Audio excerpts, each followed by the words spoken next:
এই অৰুণোদয় আঁচনি দিব যাওঁতে 18 লাখ মহিলা দি আৰম্ভ কৰিছিল। এই বছৰ আমি 40 লাখ মহিলাক স্পৰ্শ কৰিম। আজি যোৰহাট, মৰিয়নি, তিয়ক, তিতাবৰ এই সমষ্টি কেইটাত অৰুণোদয় বিতৰণ কৰোতে কিছু এতিয়াও পাবলগীয়া ব্যক্তি থাকি গৈছে। মই আৰু 3 হাজাৰ অৰুণোদয় হিতাধিকাৰী নিৰ্বাচন কৰিবলৈও আমাৰ বিধায়কসকলক অনুৰোধ কৰিম, যাতে কোনো দুখীয়া লোকে অৰুণোদয়ৰ পৰা বঞ্চিত হ'ব নালাগে।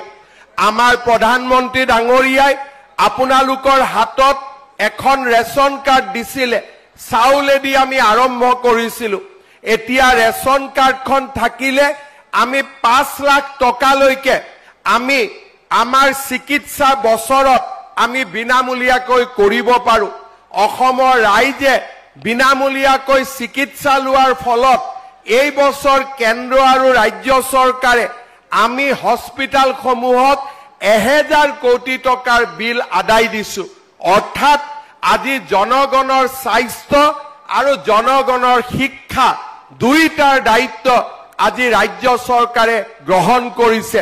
ধুতি, কম্বল, সূতা আৰু লুঙিৰ পৰিৱৰ্তে আমাৰ ৰাজ্যখনত অৰুণোদয়, মুখ্যমন্ত্ৰীৰ উদ্যমিতা আঁচনি, আত্মসহায়ক গোট, কৃষক সন্মান নীতি, ধান আৰু সৰিয়হ জনতাৰ পৰা ক্ৰয় আৰু নিবনুৱা যুৱক যুৱতীক এটকাও খৰচ নকৰাকৈ চাকৰি দি আমি অসমক দেশৰ সৰ্বোচ্চ শিখৰৰ ৰাজ্যলৈ আজি আমি আগবঢ়াই লৈ গৈছো।